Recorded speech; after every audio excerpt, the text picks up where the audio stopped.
Hello friends, मैं ज्योति हूँ। आप सभी का मेरे इस यूट्यूब चैनल पर स्वागत है।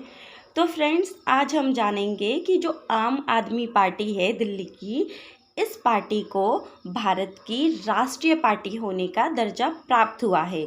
ये कब और कैसे हुआ है, चलिए जानते हैं। तो चलिए स्टार्ट करते हैं आज की हम अपनी ये वीडियो।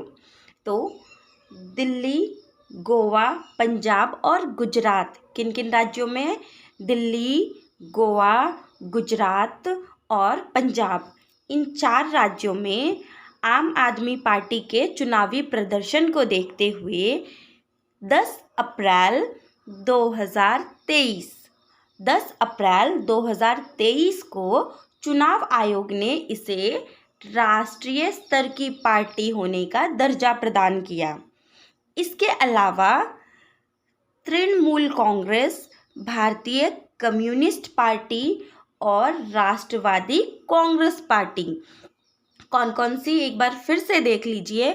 मैं इनको हाईलाइट करके दो बार आपको इसलिए बता रही हूँ ताकि आपको ये याद रहे।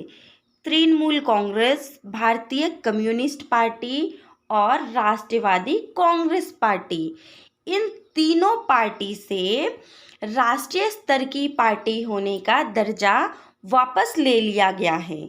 इसका मतलब अब देश में 6 राष्ट्रीय स्तर की पार्टी रह गई है। कितनी? 6 राष्ट्रीय स्तर की पार्टी रह गई है। कौन कौन सी? भारतीय जनता पार्टी, कांग्रेस पार्टी, मार्क्सवादी communist party, nationalist people's party, Bahujan Samaj party और आम आदमी पार्टी। कौन कौन सी पार्टी आप एक बार फिर से देख लीजिए। भारतीय जनता पार्टी, कांग्रेस पार्टी, मार्क्सवादी communist party, nationalist people's party, Bahujan Samaj party और आम आदमी पार्टी। 2019 में हुए लोकसभा के चुनाव और उसके बाद राज्य विधानसभा के चुनाव में प्रदर्शन के आधार पर तीनों दलों ने राष्ट्रीय स्तर की दल होने का दर्जा खोया है। ठीक है, आई होप आपको समझ में आ गया होगा। नहीं आया, वीडियो एक बार फिर से देखेंगे, आपको चीज़ें अच्छे से याद हो जाएंगी। अब हम देखते हैं कि राष्ट्रीय स्तर की जो दल है, इसकी मान्यता प्राप्त हेतु क्या शर्त होती है। तो पहला हमारा है, संबंधित दल को कम से कम 4 राज्यों में मान्यता प्राप्त हो। तो जो आम आदमी पार्टी है, इस आम आदमी पार्टी को 4 राज्यों में जो है मान्यता प्राप्त थी। वो 4 राज्य कौन कौन से हैं? दिल्ली, गोवा, पंजाब और गुजरात। तो इस वजह से जो है आम आदमी पार्टी को राष्ट्रीय स्तर की पार्टी होने का दर्जा मिला है।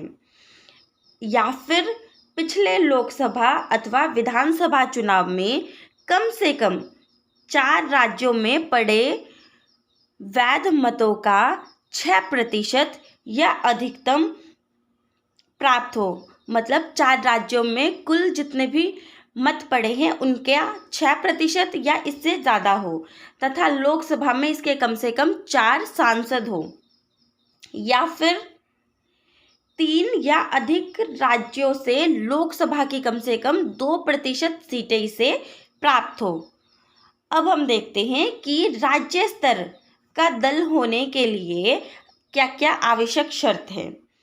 तो पहला है, राज्य विधानसभा के पिछले चुनाव में वैध मतों का कम से कम 6% मत उसे प्राप्त हो, तथा पार्टी के कम से कम 2 विधायक, ठीक है, 2 विधायक हो। या फिर लोकसभा के पिछले चुनाव में राज्य के वैध मतों के कम से कम 6% मत उसे प्राप्त हो, तथा पार्टी के कम से कम 1 सांसद हो। या फिर पिछले विधानसभा चुनाव में राज्य में कम से कम 3% मत प्राप्त किया हो, या कम से कम 3 विधायक हो। इसके अलावा या पिछले विधानसभा या लोकसभा चुनाव में राज्य में कुल वैध मतों का 8% उसे प्राप्त हो। या फिर राज्य में लोकसभा की प्रत्येक, मतलब लोकसभा की जो 25 सीटें आवंटित की गई है उसमें कम से कम 1 सीट उसे प्राप्त हो। ठीक है, तो आई होप आपको समझ में आ गया होगा। क्वेरी हो कमेंट बॉक्स में कमेंट करके पूछ सकते हैं, वहाँ आपको रिप्लाई दे दूँगी। अगर आपको वीडियो पसंद आती है तो चैनल को सब्सक्राइब करें, वीडियो लाइक करें और ज़्यादा से ज़्यादा इसे शेयर करें। आपने मेरी वीडियो यहाँ तक देखी उसके लिए आप सबका बहुत बहुत धन्यवाद। Thank you.